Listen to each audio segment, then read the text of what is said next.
જો કદાચ સાક્ષાત કદાચ મારા રોમના દર્શન કરવા હોય તોય કરાવીશ ને તમારી ચામુંડ મહાકાળી ના કરાવવા હોય તોય કરાવીશ.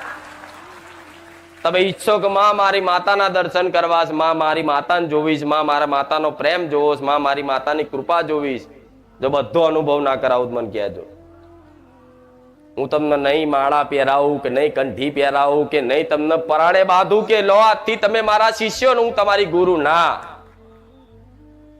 હું તો એવું કહીશ કે હું જે શીખવાડું છું, જે હું પ્રવચનમાં તમને ઉપદેશ આલું છું, માર્ગદર્શન આલું છું, સલાહ આલું છું, જે સુખ શાંતિ માગો છો એના માટેની થોડી પ્રોસેસ, થોડી પ્રક્રિયા, થોડા નિયમો મારા જે બતાવેલા છે એ જીવનમાં અમલ કરવાની ખાલી કોશિશ કરશો ને તો હું બેઠી છું. હું નહીં કહેતી સંપૂર્ણ તમે નિયમ બદ્ધ થઈ જાઓ, નિયમ પાક્કા પાડતા થઈ જાઓ, બધી રીતે તમે ધાર્મિક થઈ જાઓ, ના. આ સમયમાં કદાચ ધાર્મિક દેખાવ તો કદાચ કરીએ કે માણસ ચાંદલો કરીએ કે માળા પહેરીએ કે કોઈ એવા ધાર્મિક કપડા પહેરવેશ પહેરીએ કે, પણ ધાર્મિક તમારું મન, તમારું ચિંતન થઈ જાય તારે મારી વિશેષ કૃપા ફળે એવું માનજો. તો તમે આટલા સમયથી મારા ધામમાં જોડાયા છો, કોઈ 2 વર્ષ 3 વર્ષ, હું વધારે જોઉં છું તો આ બધા 2 વર્ષ ને 5 વર્ષ 3 વર્ષ વાળા બેઠા છે. તો આજના દિવસે શાંતિથી એ વિચારજો કે માં આજથી 1 વર્ષ પહેલા અમે તને ઓળખતા, તારા ધામમાં આવતા, તારું નામય સાંભળ્યું, પણ માં 1 વર્ષ પહેલાનું કદાચ હું વિચાર કરવા જાઉં ને તો બેઠા બેઠા ખાલી વિચાર કરજો કે જ્યારથી મારા ધામમાં તમે આયા અને એ મારા ધામમાં આયા પહેલાનું તમારું જીવન શું હતું, બધાને ખબર છે ને શું હતું, અને મારા ધામ સાથે જોડાયા પછી અત્યારે હાલ તમારું જીવન શું છે. જો કદાચ કોઈની પ્રવચન, કોઈના ઉપદેશ, કોઈની વાણી સાંભળવાથી તમારી અંતરાત્મામાં, તમારા મનના વિચારોમાં, તમારા ચરિત્રમાં જો કદાચ ધીરે ધીરે ધીરે ધીરે બદલાવ આવતો અનુભવ થતો હોય ને તો સમજી લેજો એ જ તમારા અસલ ગુરુ હશે. હું નથી કહેતી કે તમે મને માનો, હું નથી કહેતી કે તમે મારી દીક્ષા લો, મને માનો, બીજા કોઈ નહીં, ના. પણ હું તમને એક માર્ગદર્શન આલું છું કે જેને સાંભળવાથી, જેના દર્શન કરવાથી તમારા જીવનમાં શારીરિક, માનસિક ગમે તે રીતે બધી કદાચ બદલાવ ધીરે ધીરે ધીરે ધીરે ધીરે થતો અનુભવ થતો હોય ને તો એ તમે સમર્પણ ભાવ કરી દેજો મનથી. જો કદાચ સાક્ષાત કદાચ મારા રોમના દર્શન કરવા હોય તોય કરાવીશ ને તમારી ચામુંડ મહાકાળી ના કરાવવા હોય તોય કરાવીશ. તમે ઈચ્છો કે માં મારી માતાના દર્શન કરવા, માં મારી માતાને જોવીશ, માં મારા માતાનો પ્રેમ જોવોશ, માં મારી માતાની કૃપા જોવીશ, જો બધો અનુભવ ના કરાવું મને કહેજો. હું તમને નહીં માળા પહેરાવું કે નહીં કંઠી પહેરાવું કે નહીં તમને પરાણે બાંધું કે લો આજથી તમે મારા શિષ્યો ને હું તમારી ગુરુ, ના. હું તો એવું કહીશ કે હું જે શીખવાડું છું, જે હું પ્રવચનમાં તમને ઉપદેશ આલું છું, માર્ગદર્શન આલું છું, સલાહ આલું છું, એ તમને સારી લાગે તો ગ્રહણ કરી લો, ના સારી લાગે તો ના કરતા.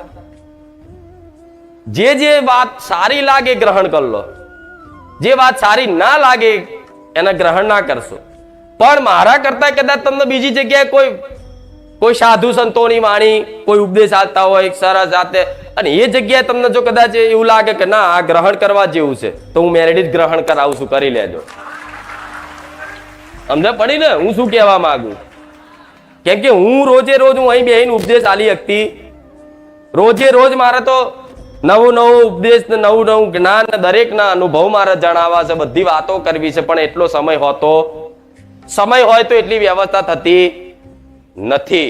એટલે આજે કદાચ તમને કોઈ ભગવદ્ ગીતા વાંચવાનું મન થાય, કૃષ્ણ લીલા જોવાનું કદાચ મન થાય, કોઈ મહાભારત કે રામાયણ જેવા કદાચ જે મોબાઈલમાં આવતા હોય કે સાંભળવા મળતા હોય, પણ જો એની ઈચ્છા થતી હોય, કોઈ પણ સિદ્ધ મહાપુરુષ હોય, સંત હોય, એની વાણીનો પ્રભાવ તમારા જીવનમાં પડતો હોય અને તમને ગ્રહણ થતું હોય ને, તો તમે એવું માની લેજો કે હું રોમવાળી મેલડી અંદરથી ગ્રહણ કરાવું. એ મારી લીલા છે, એ મારી કૃપા છે. જેમ કે મારે તો હું એવું ક્યારેય નહીં કહું કે મેં તમને જે શીખવાડ્યું છે, મેં તમને જે આપ્યું છે, એનો મારો આભાર માનો. જો આ તો ખરેખરમાં તમે જોવા જઈએ તો આભાર માનવા આવ્યા હશો. માં તારો આભાર, આભાર. પણ હાચી વાત કહું, જો તમે મારો આભાર માનો ને તો મને માતાને છે ને હૃદયમાં દુઃખ લાગશે. સમ આભાર પારકાનો મનાય, પોતાનાનો નહીં.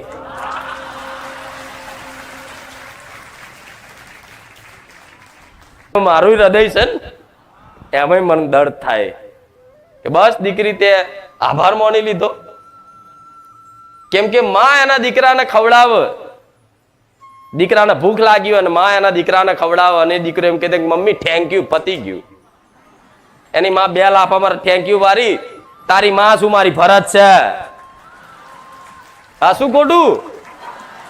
એના ખોટું તો લાગે કે નહીં? હા, હજુ માસી ખવડાવે તો કે આંટી થેન્ક યુ. ઇંગ્લિશ બોલ નાખું છું થોડું થોડું. તો કે આ ભાષા થોડી સમજે એવા છો એટલે માસી ખવડાવે, કાકી ખવડાવે, તમે કહો કે આભાર કાકી, તો કે હા. પોતાની માને એવું કહો કે આભાર, પોતાના બાપને એવું કહો કે આભાર, તો બાપ શું વિચારે? આભાર શું માથે પડ્યો છે, મારે રાખવો જ પડશે ને ખવડાવવો જ પડશે. તો બધા માથે પડેલા છો તો મારા થોડી આભાર વાપરવાનું રહેશે. આ શું ખોટું? પૂરેપૂરા માથે પડેલા મતલબ સમર્પણ ભાવ. માથે પડેલા મતલબ સમર્પણ ભાવ. અમારથી કઈ થાય એવું તું જોડન તારો રોમ જોડન. હા શું ખોટું? હા, એટલે એવા સમર્પણ કરેલા ભક્તો છે ને એના માટે તો બેઠી જ છું. જે સમર્પણ ભાવથી કદાચ મનથી, જેને મને યાદ કર્યા વગર ચાલે નહીં, જેને મને જોયા વગર ચાલે નહીં, મને સાંભળ્યા વગર ચાલે નહીં, એના માટે તો હાજરા હજુર અતિ શું અને રહીશ. હવે તો હું તો એવું કહું છું, તમે મને યાદ ના કરતા.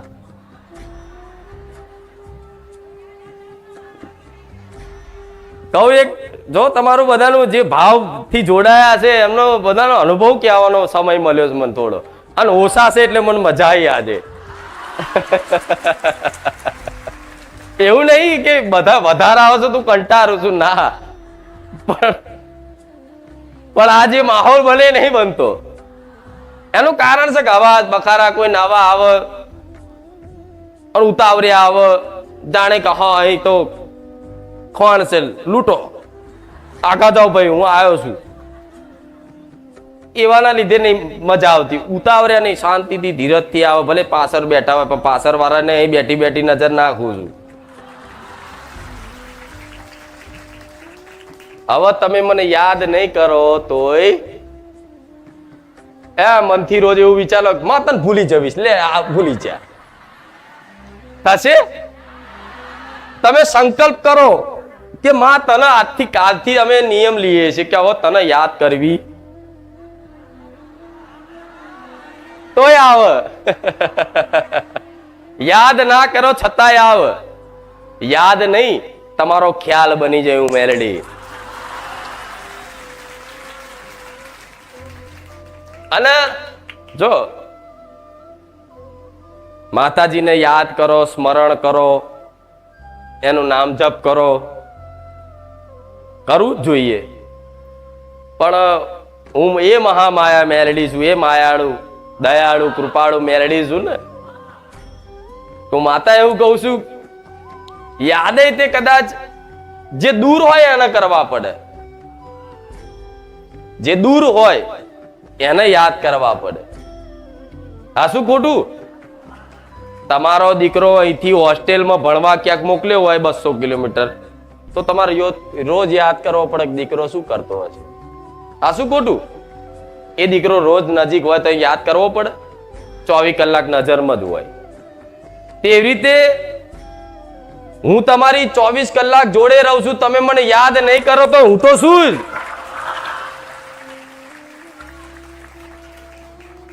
બીજી વસ્તુ,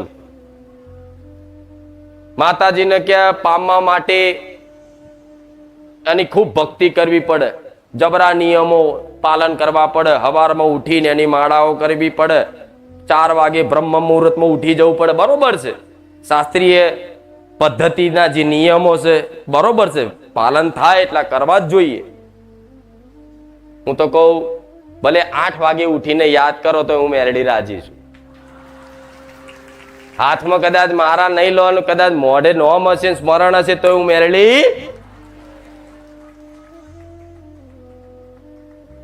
દરરોજ કે અડધો કલાક માતાજીને યાદ કરવા માટે સમય કાઢવો પડે અને એકાંતમાં બેસીને એને યાદ કરવી પડે કે હે માં ચામુંડા, હે માં મહાકાળી, તમે જેને માનતા હોય, બ્રહ્મણી, ખોડિયાર, મેરડી, જેને માનતા હોય, તમે કૃષ્ણ ભગવાનને ચાહતા હોય કે રામ ભગવાનને ચાહતા હોય કે હનુમાનજીને માનતા હોય, બધાને તમારે શું એકાંતમાં બેંકે સ્મરણ કરવું પડે.